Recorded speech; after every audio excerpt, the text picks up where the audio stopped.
Hello बच्चों, आज मैं बात कर रहा हूँ नीट 2024 का फिजिक्स का क्वेश्चन जो डी ब्रॉगली वेवलेंथ से लिया गया है।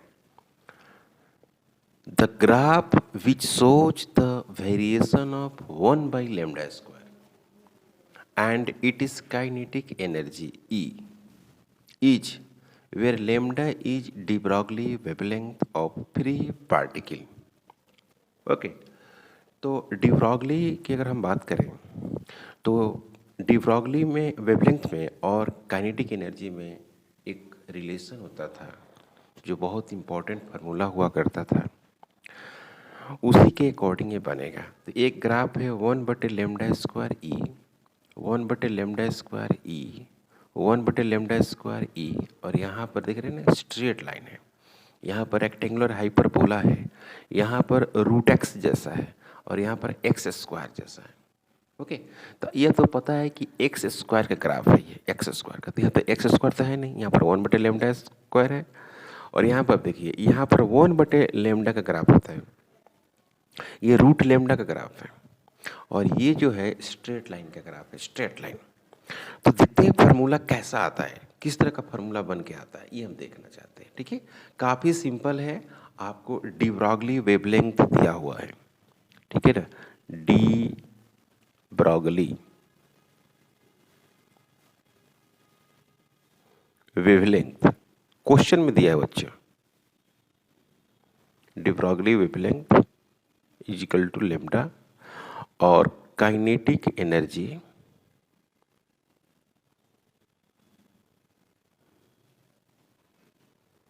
इज इक्वल टू ई दिया हुआ है, kinetic energy is equal to E. तो आप इसको ऐसे लिख सकते हैं, kinetic energy is equal to 1/2 m into V square. इसी को एक लाइन और लिख सकते हैं, m² v² divided by 2m। तो क्या मिलेगा आपको, E is equal to p² divided by 2m। Clear है बच्चों? E is equal to P, इसको P चूंकि E P is equal to हम लोग लिखते थे m इंटू वी, याद करिए। तो m इंटू वी बराबर हमने लिख दिया P। क्लियर, कोई प्रॉब्लम नहीं।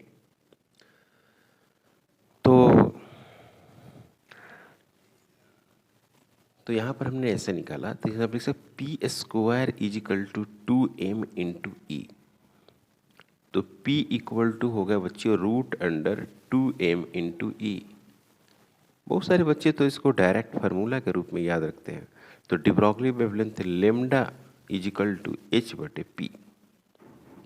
तो lambda is equal to h और डिवाइडेड बटे root under 2m into E. अब देखिए क्वेश्चन जो है उसमें ऑप्शन में है वो लैम्डा स्क्वायर की बात कर रहा है। तो लैम्डा का square is equal to h का square divided by 2m into E. तो यहाँ पर क्या लिख सकते हैं कि lambda square directly proportional 1/e, या लिख सकते हैं 1/λ का स्क्वायर डायरेक्टली प्रोपोर्शनल e, या ऐसे लिख सकते हैं 1/λ का square is equal to k into E. तो ये कैसा फार्मूला हो गया, ये हो गया y is equal to m into X. तो अगर हम इधर लैम्डा का स्क्वायर ले लें, 1/λ इसका स्क्वायर ले लें और यहाँ पर क्या ले लें, e ले लें, तो कैसा ग्राफ होगा, स्ट्रेट लाइन होगा। हो ना बच्चों, 1/λ का स्क्वायर, तो ये हो गया आपको y और ये हो गया स्लोप और ये हो गया आपको x। मतलब कैसा ग्राफ हुआ, स्ट्रेट लाइन हुआ।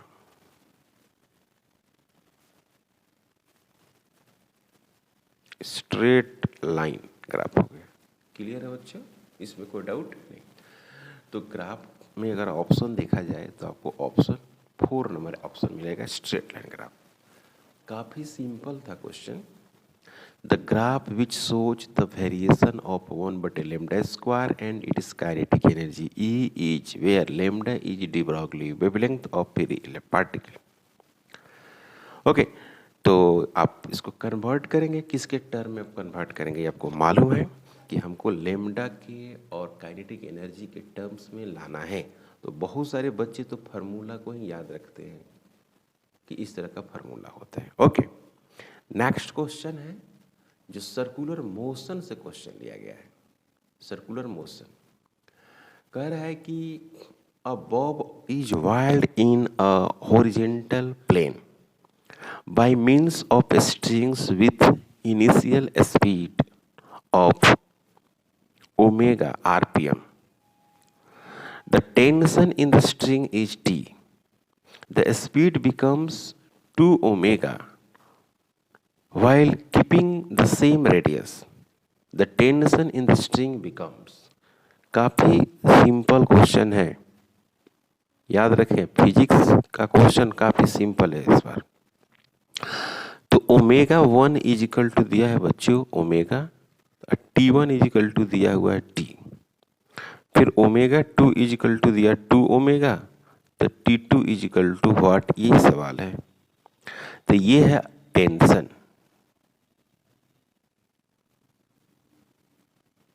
और ई है मतलब कि इसको ओमेगा वाला एंगुलर स्पीड। क्या है बच्चों? Angular speed. तो कोई पार्टिकल है सर्कुलर पाथ में ऐसे मूव कर रही है, ऐसे ऐसे, ठीक है। तो ये हो गया रेडियस उसका, ये एम मास हो गया।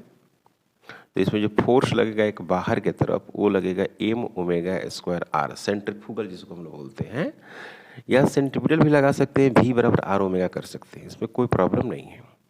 तो टी इज इक्वल टू जो होता है वो होता है M omega square R. Okay, तो हमको चाहिए ऐसे T2 divided by T1, radius तो सेम है और मास भी सेम है, तो क्या होगा ओमेगा 2 का स्क्वायर डिवाइडेड बाई ओमेगा 1 का स्क्वायर। तो ये हो गया T2, नीचे में क्या है T है, ओके, और ये है आपको 2 ओमेगा, और यहाँ पर है ओमेगा इसका स्क्वायर, कैंसिल हो जाएगा तो 4 आ जाएगा। कितना आ जाएगा बच्चों? 4। तो T2 divided by T is equal to आ गया 4, तो T2 इज इक्वल टू कितना हो गया 4T, ये आंसर होगा। काफ़ी सिंपल है, या इसी को आप ऐसे भी लिख सकते हैं और T is equal to M V का स्क्वायर डिवाइडेड बाई आर, और V बराबर क्या होता है R इंटू ओमेगा। तो T is equal to M, इसको पुट करेंगे यहाँ पर तो मिलेगा ओमेगा स्क्वायर आर, फिर वही बात आ जाएगी, मतलब कि टेंशन जो होगी वो डायरेक्टली प्रोपोर्शनल क्या हो जाएगी, ओमेगा स्क्वायर हो जाएगी। तो ओमेगा पर T है तो 2 ओमेगा पर क्या हो जाएगा 4T हो जाएगा, है कि नहीं, है ना।